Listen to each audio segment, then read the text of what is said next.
All right, thank you very much, Nate, and good afternoon. It is 4 o'clock on Tuesday, November 18th. Welcome. We are in chambers, and I will call our meeting to order. As we gather today, I'd like to acknowledge on behalf of Council and our community that we're meeting on the traditional territory of the Algonquin people. We'd like to thank the Algonquin people and express our respect and support for their rich history, and we are extremely grateful for their many and continued displays of friendship. We also thank all the generations of people who have taken care of this land for thousands of years. Good afternoon, Councillor Cleary. Hello. Looking at today's agenda, are there any declarations of pecuniary interest? No. None being heard, we'll move on to confirmation of council agenda. That council adopt the agenda for the November 18th, 2025 regular council meeting. Thank you, and would I have a mover? Thank you, Deputy Mayor Webster, seconded by Councillor Humphreys. All in favor? Thank you. We will start off tonight with a public meeting. And for public meeting, I will call that to order at 4:01 on section 5.1, I should say, page 3 of your package. Any declarations of pecuniary interest for the public meeting? No, none being heard. We will go on to purpose of amendment. And for that, I believe I will pass that over to Executive Assistant. Thank you, Nikki. The purpose and effect of this amendment is to rezone the severed lands in consent application B17924 from limited service residential to rural, and to rezone the severed lands in consent application B18024 from rural to limited service residential exception 15, and rezone the lands to be enlarged by consent application B18024 from limited service residential exception 15. The exception zone is required to reduce the minimum lot area to 0.19 hectares. All other provisions of the zoning bylaw shall apply.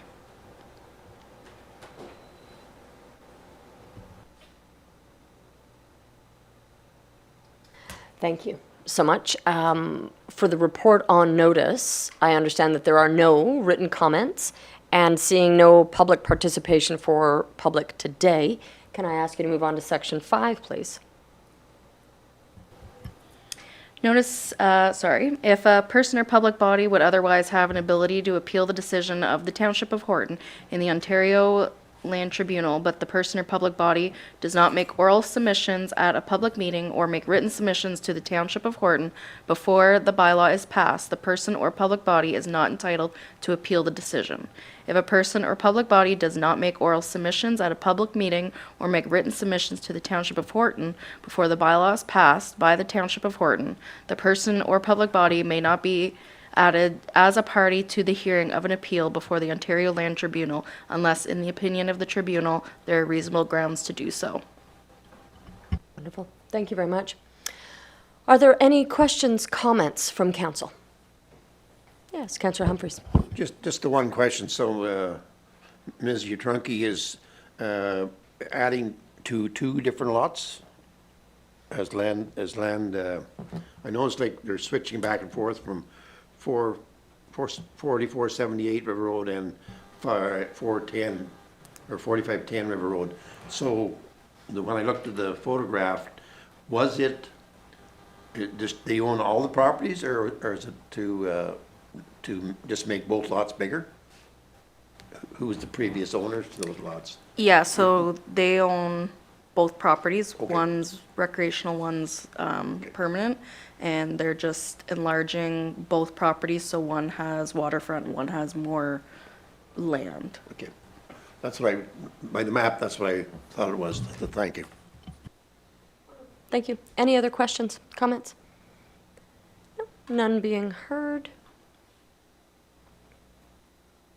We will adjourn.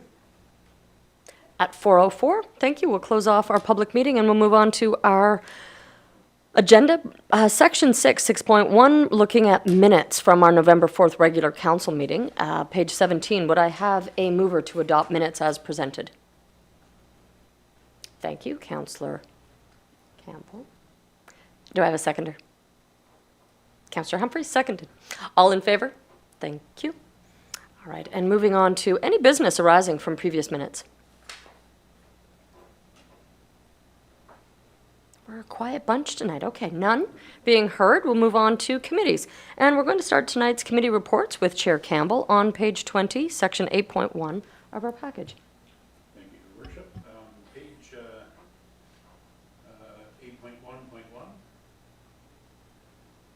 Sorry, on page 8.1.1, the and page 20, you'll see the updated October 2025 building report.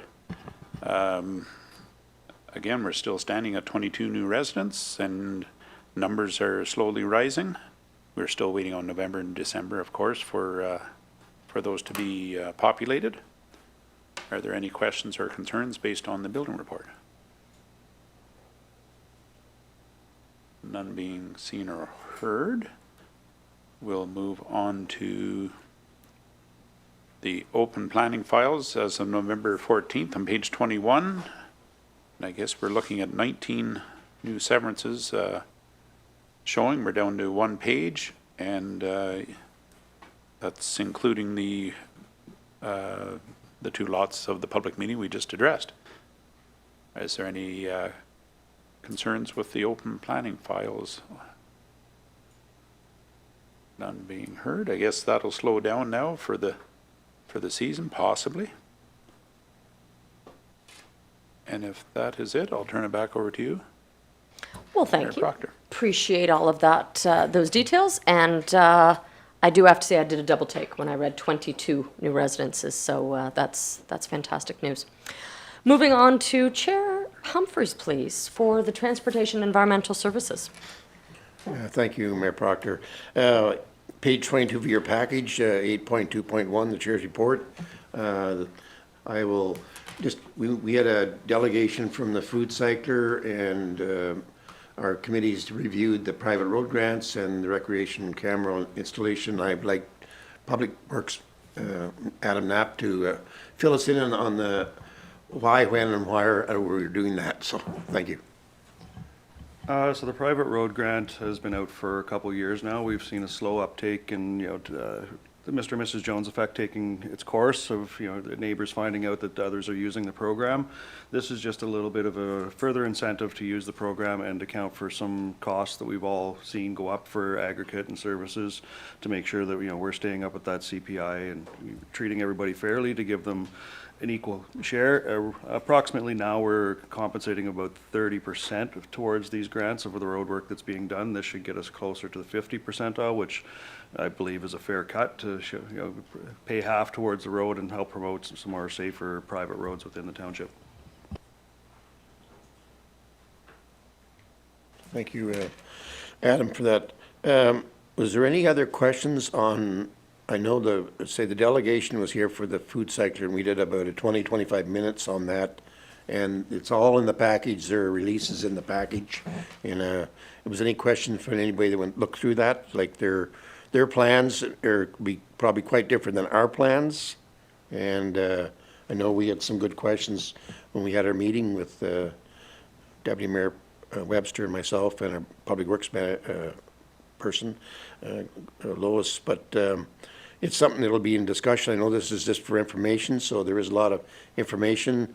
The delegation did a good job presenting, and they have their ideas and what they like to see, and we'll have our ideas and what we'll see out of it too. So, and just don't know whether you'd like to fill the folks in on the camera situation, because of the problems we've had at the boat launch and the rec community center. So maybe you could fill us in on that too, Adam, your background about the cameras and et cetera. Thank you. Yeah, if I may, I'd like to just comment on the food cycler program first, if that's okay. The food cycler program has been positive. It is a good initiative. I don't think it's an ultimate solution for the total solution. They are looking at about a $450,000 investment to get one of these in the hands of every single resident of the township, and their proposal is that at that time we could reduce our curbside collection to bi-weekly for waste. I think that is an amazing goal. Is it achievable or feasible? I don't know. So I think we should definitely progress with the food cycler program, but ultimately food is going to fall in under producer responsibility. So these corporations that produce and distribute it will eventually be responsible for it under the new producer responsibility modeling. That could be 5, 10, 15 years out, but that is coming down, that eventually these producers would be responsible. So for us to put that large of an investment in to all of a sudden have it taken off our plate, I don't know if that's the direction we want to go. But for now, I would say proceed cautiously with this, and it's definitely positive. Beyond that, with the cameras, we have had some incidents, some assaults, other incidents at the arena itself. To find the data and pull that out is quite cumbersome. We have to get our IT technicians in, dig for that data. The picture quality is not exactly there, so I think the improvement at the community center is definitely a higher priority to make sure that we are operating it safely. And as we are using it as a drop-in, use at your own risk type facility with the change rooms open and unattended, these cameras would allow us to monitor those change rooms. They will detect loud aggressive noises, curse words, any kind of marijuana or cigarette smoke inside the room, and send a notification to them, the person that is monitoring that, whether it be the recreation director, myself, or other staff. It could be our arena attendant, so they'll get a notification to say, hey, there's something going on down at this rink, you got to go check it out. Other than that, it will detect those same motions, not the smells or senses, but they will detect motions and key phrases on the other cameras as well. So we're just taking a higher level of security to make sure that, as it is a little bit of an unmonitored situation, unless you fully rent the facility, we're still monitoring it virtually.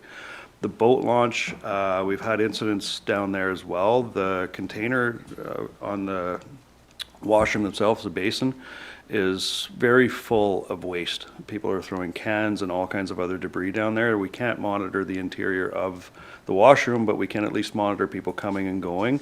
And ultimately, I would like to see maybe a picnic table and a little bit more of a recreation area down there. With us monitoring that area, it just, again, we're making sure that we're doing that diligence, that if people are down there and drinking and doing the wrong things, we're monitoring it, we can report that. Whereas if people are down there and enjoying the recreation facility itself, which is the boat launch, and taking a break on their commute, perfect.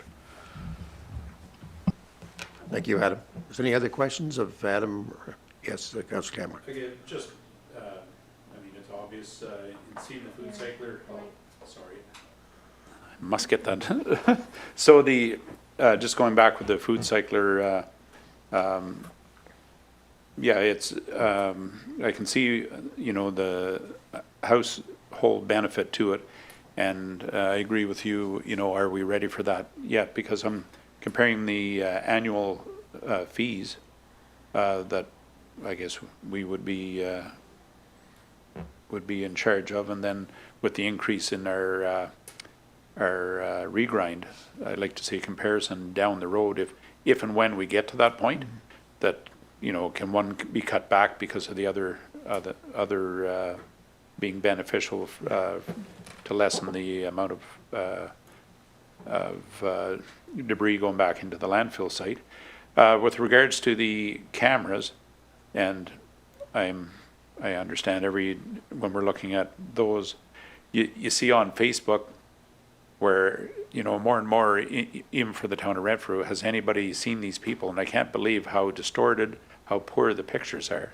So that's something, if we could, look into, if we're looking at those, could we see an actual setup in the dark to see if it matches? Because even the pictures I see on Facebook of and there's some pretty good cameras out there, even for home use, and even at the businesses, you can't make out the features of the person, let alone a license plate or a make of a vehicle. So it's just when we're looking at that, if we friend of mine used to say, I don't test drive cars in the daytime, I like it at night to see how bright it is and the dash, and so it kind of makes sense to me that if and when we're going to choose that system, if we could look at an installed system and see what an actual daylight figure and not just a posting on an internet. Okay, thank you. If I may, the food cycler program will not affect any of the regrind. That's construction and demolition waste. Unfortunately, with how much we are growing, we are seeing a lot of increase in that. Where we will see the decrease, hopefully, is in the 17% of food waste that is in there. And it does create a lot of off gases, so it's a greener solution. And if we can remove 17% of that waste that's going into the landfill, that is a positive. But unfortunately, I don't think it would affect the C&D costs or regrind of that material. And I guess just to follow up on that, I guess what I'm saying, because of the increase in the regrind, is there enough of a savings to offset that, is what I should have been saying. I When- would have when to we're look doing at the comparable. data to see where we go with it, but I think, yes, anything that we can divert from the landfill is positive, but we have to balance the cost of that diversion versus, the solution that we're looking at. I do think this is a positive. Is it a $450,000 investment? I don't know. Yeah. Thank you. Any other questions on the program? Yes, Mayor Parker. Yeah, and we're covering a lot of topics here, so I'll start, if I can, around the food cycler. So if I understand correctly, the delegation that was brought to us was around our current pilot for the 50 units that are in operation today. And a resounding yes was seen, that the 50, near 800, like 1790 standard garbage bags being diverted is fantastic. Am I understanding correctly, though, that their next recommendation, based on their municipality experience, is to go to phase one, which is to go from 50 units to 350 units at a cost to the township of about 118? Was that their recommendation for us? Yes, it was. I think the thing is, they were pushing that we fully subsidize all the food cyclers. In the past, it's been a pilot program, so we subsidized the food cyclers to our ratepayers, but they're pushing right for the maximum, whether we do a steady but it's not very fair for people that have done pilot projects and paid for their food cyclers, and all of a sudden they'll just hand them out like a deck of cards. So there's a lot of things we got to think about, because I think it's up to the individual, and word of mouth is spread pretty well. They're very popular, and I've been on the Renfrew program for quite a few years, plus the Horton program, so, and they work, that's all I can say. There's people around the table that have them, use them, but I can't see spending that much money over that length of time to supply them for no charge, and there'd be a lot of them coming back and put in the landfill as not been used, I know that. There's a lot of people who don't care, they'll try them, but they're not dedicated people that want to recycle stuff, so. Yes. Mayor Parker. If I can, as a supplemental, they said from their survey, 97% of participants said they would continue to food cycle, and 100% plan to continue to use it for waste management. So pretty resounding. I think it's fair to say that, or is this part of the delegation, that the expectation on those 50 was going to be very overwhelming, because they were the first 50. To expect that for the 350 would be quite excessive.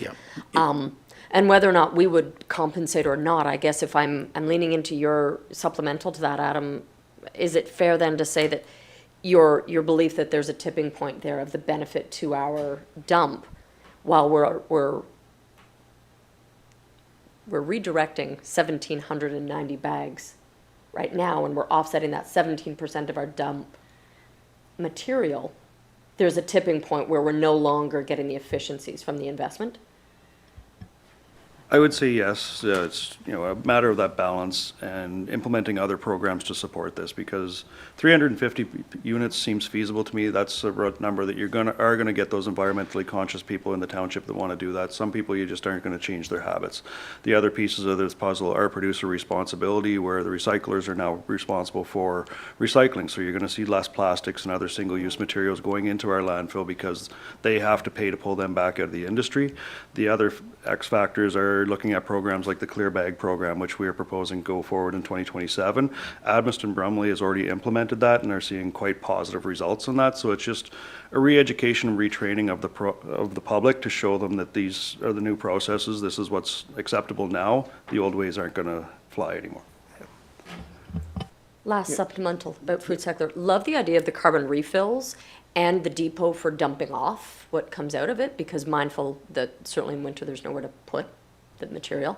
And the carbon refills, I think that's a great thing. So whether or not we're able to do that within Horton, I'd love to know from a test committee perspective if we're looking into joining in with McNabb Braeside, who runs a similar program, or Renfrew, or if the delegation from Food Cycler had ideas so it wouldn't just be a Horton requirement, if we could share that with others as well. I think we used to get ours from Renfrew. Now we just go get it on Amazon. It's there the next day, because they carry all the same, whether it's Vitamax or Food Cycler, they're all the same charcoal fillers. So they're readily available without keeping inventory in Horton or Renfrew or Admiston Bromley. Just a matter of go online, put your order in, it's here the next day. It's a very popular thing to get. Got an extra couple bags at home, so And that would assume that the resident then would pay, as Yeah. opposed to in the delegation Yeah. materials, they said that no cost. You know, that's part of their plan. They were gonna charge us extra money, like, what is it, 50-some thousand a year? Just to make sure that they have stock, so we can subsidize it. It ends up to a very costly project till everybody gets on board, and, you know, if I paid $300 for mine and the guy beside me gets this for nothing, and it gets a hard feeling with the people that are tried this program. So, again, it's whatever happens down the road, whether we sign in with a future plan in the next 5 years, was, you know, but as for now, the pilot project, as always, you pay for your own stuff. If you have it here, people still come in and pay for it. They're using it. They're doing their part for recycling and various other things. So I feel it will come with time, but it's a big outlay of money for not 100% people will be involved. It's a slow step, one step at a time, and I think we'll get to it down the road, as Adam says, once we get the people on board that produce the food, and just like they're doing through the aluminum cans and everything else, and plastics. It's going to change, but it takes a little while to do it. So I hope that answers your question. So. Thank you. Yeah. I would love if Tess continues to look at this of what other associations or other municipalities are doing for that continuance. Yeah. Because it's been a great pilot. Oh, yes, I totally agree. Yeah, thank Yeah. you. The other one is around the private road grant program, just more of a commentary that I am really enjoying that the recommendation is coming back to increase the reimbursement, again, to incentivize the right behaviors. And it's wonderful to see a year on that we've got so many private road associations themselves. And for the camera installation and upgrade, I guess my only question for that one is the intent. I understand why it's a good thing. Is the overall intent, however, to be as a diversion or also to enable catching the perpetrators, or some combination of both? It's just like Adam said, I think it's more important about having security down there. I say we can't afford to have a full-time person down there all the time. So you'll go down, our new employee can go down, open the change rooms, and then goes back down and closes the doors. But we cannot have somebody down there not, you know, he's responsible, but he shouldn't have to be there babysitting people. It's a rink that's open in the morning, noon and night, so, and I think for our staff too, it's a protection for them too.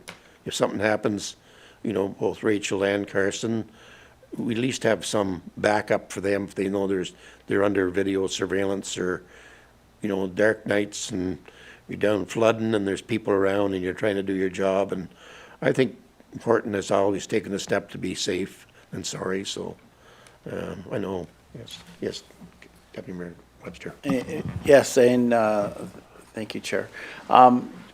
It was also discussed during the test committee is the safety factor. So if shenanigans are going on after hours, the camera's lit up, sends a notification to somebody, instead of going down and possibly confronting a volatile situation, notification can be sent and call the appropriate authorities, whether it's the OPP, deal with it. Safety for our staff, like that was a big issue that, you know, that we ran around the table as well, that, you know, this is a good thing.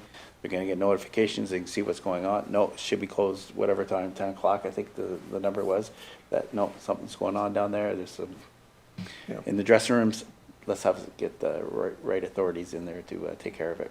Safety factor for the staff. Thanks. It's not without thought, anyhow. So thank you, Mayor Proctor, for that. So. Thank you. Okay. Thank you. There's a lot covered at the test meeting, so I appreciate being able to have a conversation here about that. Yep. Let's continue. Thank you so much, Adam. Yep. Moving on to community committees, and we'll start with you, Chair Humphreys, please, with Renfrew Area Seniors Home Support.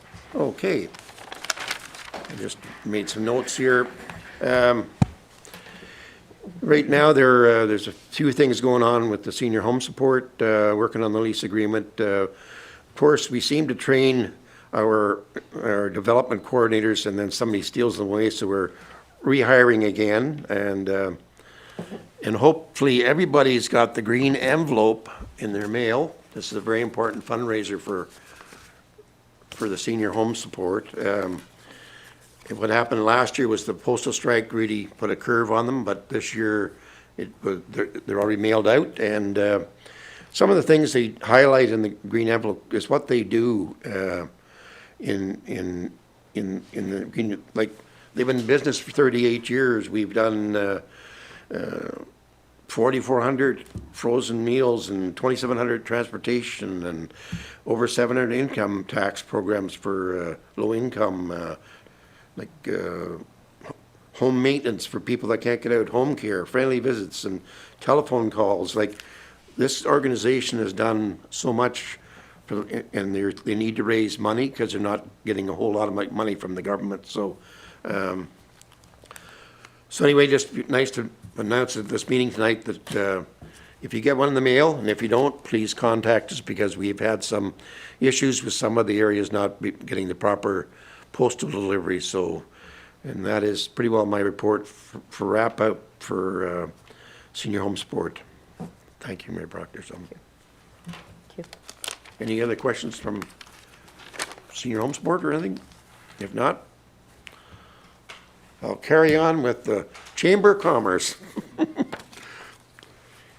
Just had our meeting this morning. Right now, the membership's on. Well, first of all, I'm going to go back to and as Mayor Proctor has joined in for the Pinnacle Business Awards, updates, very positive events, great food, and a lot of networking. So it was a very positive thing went on that night, and it was nice to see Heart in Business win an award. So right now we're doing membership mailouts.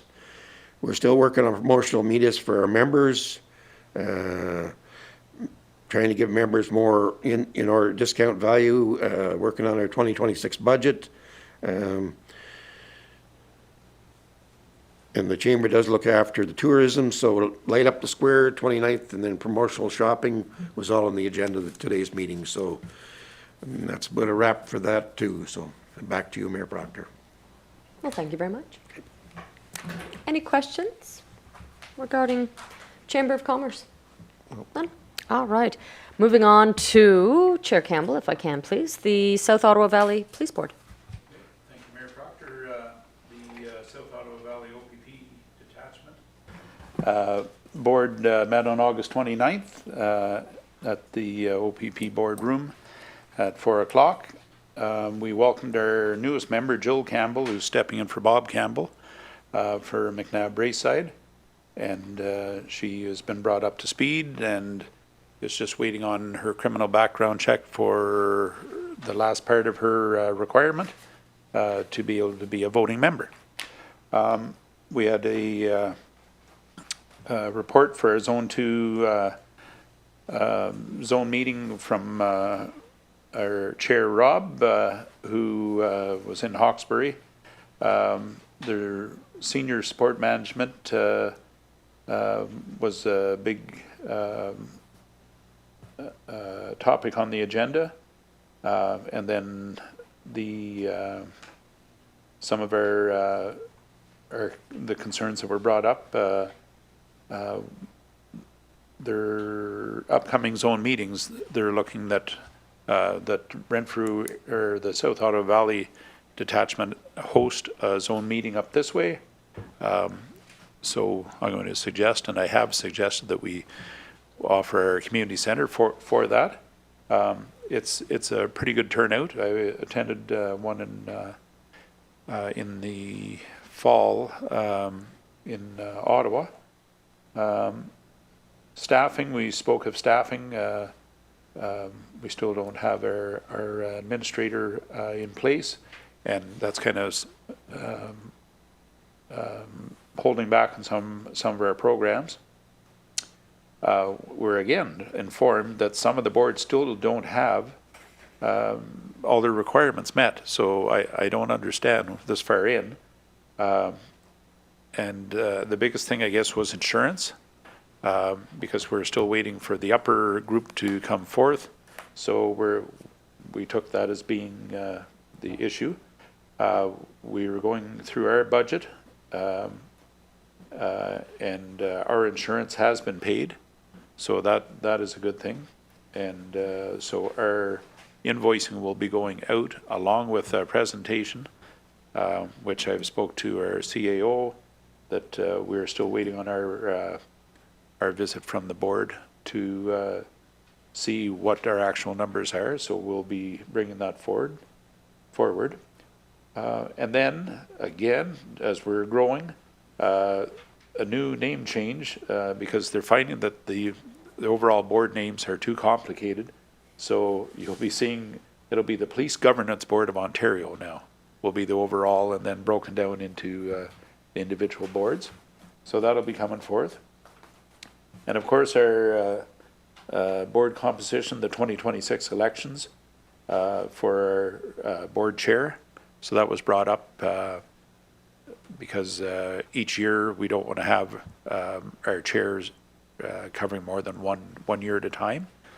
Although to get us started, he said he would sit in for the extra half because we started in May, went through to the end of the fiscal year, and then back through May, and then he said he would stay until January 1. So that will be coming forth.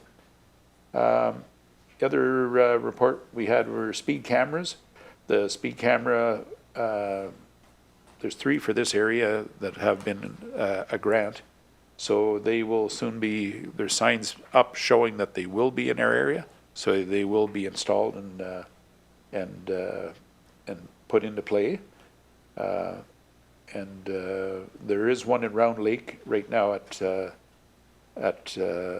one of the schools, and I've been through there before. And in fact, the gentleman I was driving with was fine for going through. The school comes up really quick in that area, and so it is the perfect spot for this camera. And the ones to date, they know are certainly paying for themselves. So there's been some pushback saying, well, if the officers aren't there, what are they doing? And that brings me on to the report that I handed out. And again, I apologize for it being on your desk. You'll see those from here on in as being part of the council package. So just quickly, the report on your desk takes you to all the stats. So of the violent crimes, speeding. So I'll just go through quickly. So violent crimes, 30% increase in that. We go to motor vehicle collisions. It's down 16%. E-ticket warnings, again, you can see where there's a 62% change in that. Fatalities, as we all know, is up, and each fatality is registered as 100%, so we see that's up 500%, unfortunately. Liquor offenses is up. But our RIG program, as I stated at our last meeting, that the board has received a $16,000 grant, and that has certainly been put in place. And you'll see the RIG programs, which have started last weekend, and you'll see that throughout the holidays. So that's good to see. So that should keep that number down. Youth charges, mental health. So that's one of the highest right now. It's one of the, unfortunately, it's one of the highest statistics right now. Now we did put in for a grant and have received that. So through Pembroke, we have received a full-time agent that is posted in Renfrew. That will be in charge of mental health occurrences. So that's a very positive thing to see, and we're glad to have it as the numbers are rising and times are changing. Poverty crimes, again, overdose occurrences, there was 1 fatal and 7 reported. Referrals for victim services, again, we had a presentation, again, for this, and the background in which it takes all the levels that the just looking for my notes. Anyway, for the levels that are taken there, there's a huge emphasis for this this fiscal year coming that will have great representation out of their local detachment. And then daily activity reporting, patrol hours, drastic increase over the last 3 years, and that's due to water patrol. They've certainly stepped up the water patrol, and anybody who's been on the waterways this year should have noticed. And again, that will be increased again this year. And then at the back is just all the events monthly that the detachment is attending. So, you know, whether it be McNabb Braeside Skating Day, auxiliary police are being brought in and used for making a presence out there. February, you can see the lists, you know, the Bike Smart Initiative, all the events, March 25th, Horton Winter Carnival, St. Joseph's High School Lockdown Program, St. Thomas Lockdown Program. So again, you can feather through those. A lot of time, a lot of one-on-one with large feedback. I know there's a lot of feedback from Cobden at the fishing derby. The police presence there was really good, and the Cops and Kids Fishing Derby in July brought out 65 kids, and I do remember that day. It was so hot out, and for you know, to be fully dressed in your uniform and all your gear and be out there, the waterways was the place to be. So again, if you look through, you can see there's lots and lots of visitations they're doing. They're making the fairs, they're making the schools, the trainings, you know, the Bonnechere Manor. They're doing everything they can to make do PR work and to make sure that they're being seen and the residents are being heard. So other than that, is there any questions or concerns based on my report? Yeah, just, Councillor Campbell, just, so what is happening with the speed cameras? Are they still going to be used? Or are they just the digital trackers that don't send you a ticket? Well, no, they'll certainly be used. And basically what it is they track the vehicle. So if it, good for the kids, but not for the grown-ups. If wherever the vehicle is, it picks up the license plate, and because they can't tell who's in it, other than a picture in it, but one will get to the other. So, and then a ticket is emailed or mailed to you based on that. I know I had read on Facebook too, some people are complaining that they don't like it and they're wishing to get rid of it, but with the grants that come out and the detachments that receive that, you will see them come out. So these are put up through the OPP and not through the county or the towns? Correct. Okay, that's the difference right there. And then once they're installed, they're installed. Yeah. Deputy Mayor Webster. Thank you, Chair. I understood Premier Ford had banned these, so are these still, or he was going to eliminate them as of whatever date? So are these still going to be in effect or not in effect? As of right now, they're to be in effect, but they're still waiting on the. Oh, I thought there was a date set. Correct. Okay. And that's why I say there's pushback on it, and they're saying it's an infringement, that it's not proper. Yeah. And but the ones that are in place are still in place. Okay. I just hearing over the radio that Ottawa had to take them down because I think that date is coming past. Yes. And we're to be brought up to date at Okay. our December meeting, which is the first Wednesday of, I believe, the 3rd. Okay, great. Thank you. Are there any other questions or concerns? If not, again, we will be requesting a visit for budget purposes. I was explained that we're certainly in the budget talks right now, and we'll make sure we get some updated numbers. That was my only commentary, as we were thinking to have them here in June. With not having an administrator and with the numbers as they are, I do expect some budgetary guidance.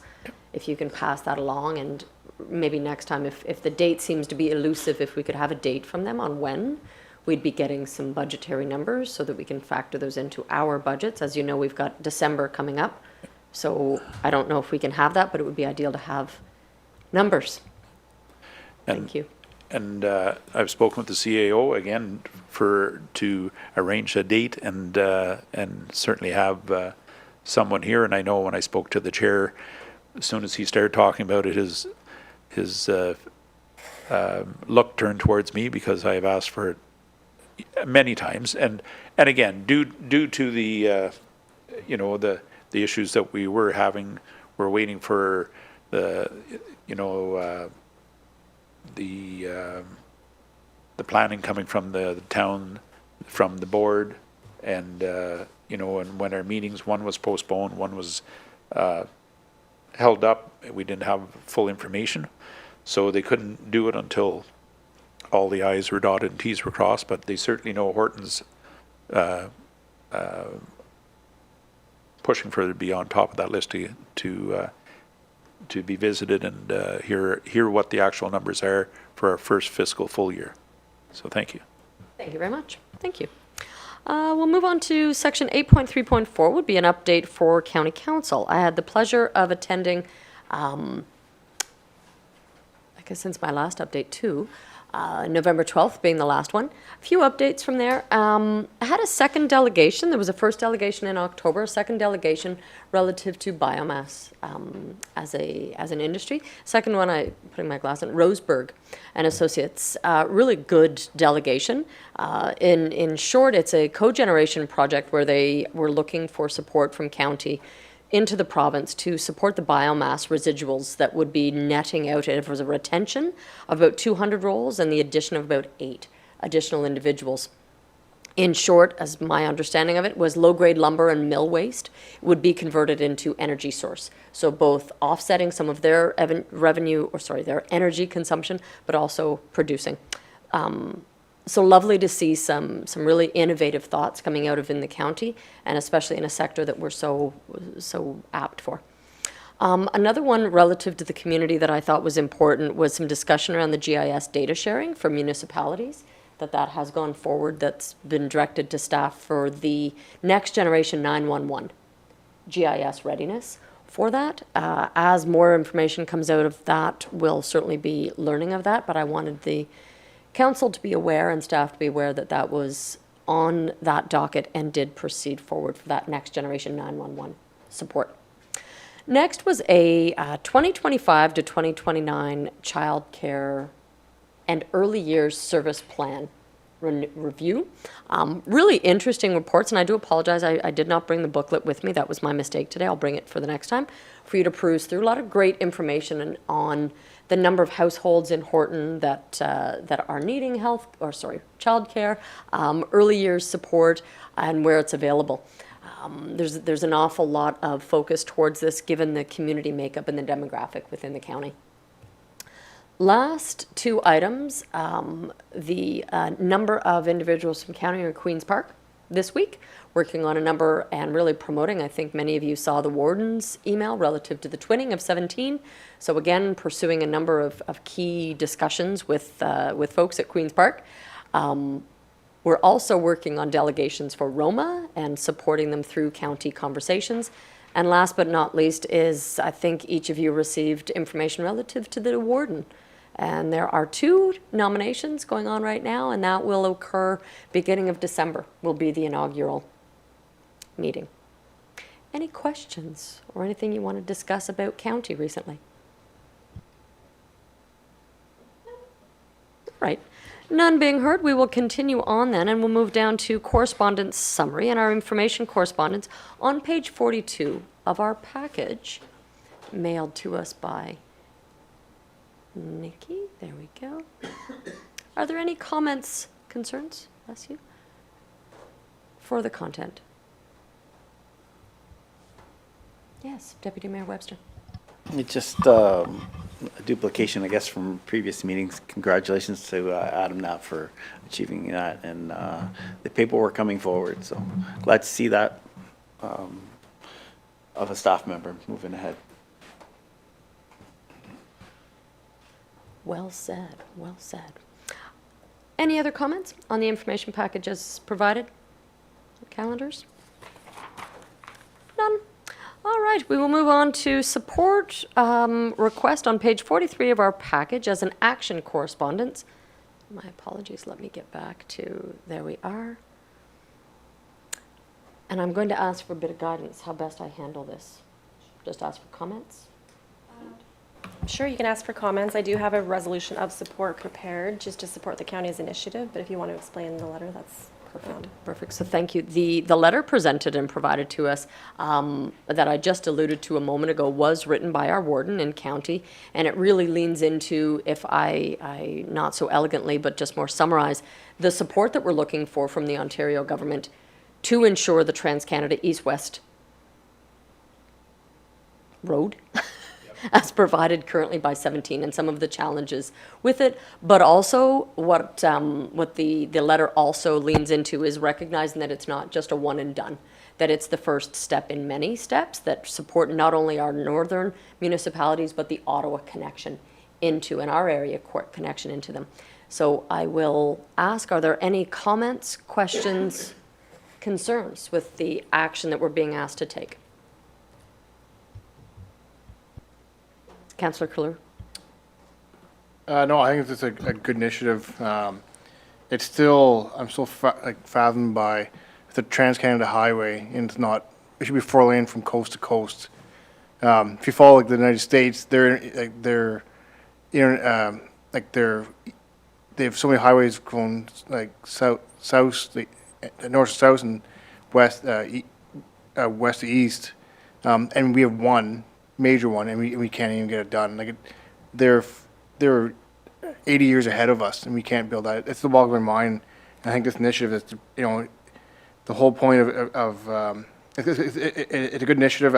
It's a nation building exercise. I think this is our main one should be concentrated, especially with any project. It's a main infrastructure to get it from point A to point B is this one here. So I think it's a very good initiative, and I'm fully in support of it. Well said. Any other comments? Yes, Councillor Campbell. And just to jump on board with that, it's so surprising when if everybody sits back, and we all grew up around it with the second largest mechanized brigade facility in Garrison, Petawawa, and a little further up the road with the Atomic Energy, or what's our new name now? Pardon me? CNL. With CNL, so the railway lines were removed, and now if we ever had to move our military, we have a single lane highway, as Councillor Cleroux just said. So we have to pull everybody off to the side to get, the streamline of a train-like attendance of vehicles coming down the road. If we remember growing up around here, when the green vehicles are rolling down the road, it seemed like forever sitting there, and as a kid, it was fun to watch. But now, to do any kind of maneuvers, we're a single lane coming down to here. And I know there was talk and a big punch in the arm from those two that I mentioned, saying either you get it built or we're going to get it built. So it just does not make sense, as Councillor Cleroux, in this day and age, that of those two efforts up there, God forbid there ever be something wrong go at CNL, that you needed, to move or evacuate, or again, if something went south, whether it be martial law or worse, that they had to get the equipment off the base in a hurry. Like, it just does not make sense. So it's too bad there's not a delegation from both of those, and maybe there is, they should swing a pretty big stick on their own, let alone the county stepping in, voicing their opinion as well. Thank you. Well said. With that, why don't we move to bylaws? And we'll start with 10.1 relative to the public meeting that we had just a moment ago on page 46 of our package. And I will pass this over to CAO Dillon. Thank you. Right, so this is the zoning bylaw amendment that was heard earlier in the public meeting, so this just reflects the actual rezoning of the two pieces of property. And then the second one, 2025-47, user fees and charges. This reflects the updated charges that council have already approved through committee for recreation and transportation and environmental services to be updated to be effective for January 1st, 2026. Thank you. And appreciating that they are reflecting that the user fees and charges would be reflected as of January 1, not immediately right now. Thank you. Any discussion required for either? None being heard. Shall I ask for a mover for each? Oh, my apologies. My apologies. So no discussion on either. We will present a notice to file motion for next council meeting. Any staff member or council concerns? None being heard. We'll move on to resolutions. And now I'll ask you. That council received the following reports as information: building report, planning files update, and test chairs report November 5th. And do I have a mover? Thank you very much, Councillor Humphries, seconded by Deputy Mayor Webster. All in favor? Thank you. That upon recommendation from the test committee, council approved the 2025 private road grant program applications for reimbursement as per policy TO1, and that the reimbursement for policy TO1 be revised from $200 per kilometer of roadway to $300 per kilometer of roadway, and from $20 per owner to $25 per owner effective January 1st, 2026, and this be brought back by bylaw for council review. Would I have a mover? Thank you, Deputy Mayor Webster, seconded by Councillor Cleroux. All in favor? That upon recommendation from the test committee, council agreed that the camera installation and upgrades project be placed in the 2026 budget for consideration and discussion. Would I have a mover? Thank you, Councillor Campbell. Seconder? Thank you, Councillor Humphries. All in favor? That council received the community committees and county council updates as information. Moved by, thank you, Councillor Cleroux. Seconded by Deputy Mayor Webster. All in favor? That council received the information memo for November 18th, 2025. Do I have a mover? Thank you, Councillor Campbell, seconded by Councillor Cleroux. All in favor? That council that council of the Township of Horton support the County of Renfrew's resolution number OPCC 2508-112, support for a nation building 2+1 highway program on highways 17 and 11, phased implementation, and federal provincial partnership under the Building Canada Act. Thank you. Having that attention to our area will be overly needed. Moved by Deputy Mayor Webster, seconded by Councillor Cleroux. All in favor? Thank you. That council enact the following bylaws: 2025-46 zoning bylaw amendment Utronki, and 2025-47 user fees and charges. Moved by Councillor Campbell, seconded by Councillor Cleroux. All in favor? That council went into closed meeting session at 4:54 p.m. to discuss the following items pursuant to Section 239(2)B of the Municipal Act: personal matters about an identifiable individual, including municipal or local board employees, committee chair positions, and applicants. Would I have a mover? Thank you. Councillor Cleroux, seconded by Deputy Mayor Webster. All in favor to move into closed? Thank you. Thank you, Nate. We are now in closed.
That council came out of closed session in camera at 5:25 PM and discussed items pursuant to Section 239(2)B of the Municipal Act, personal matters about an identifiable individual, including municipal or local board employees, committee chair positions, and applicants.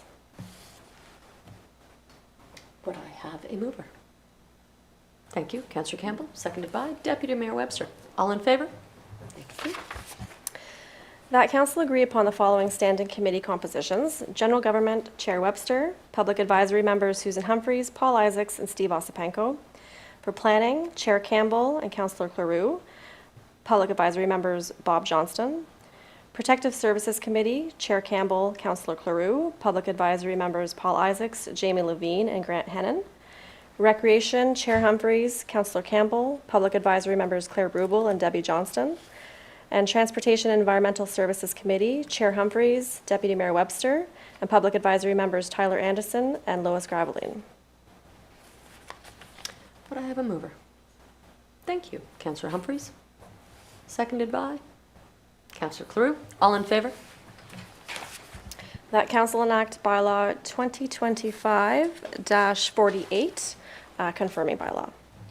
Moved by Councillor Campbell, seconded by Councillor Humphreys. All in favor? Wonderful. Thank you, everybody. And that is us adjourned at 5:27. Have a wonderful evening.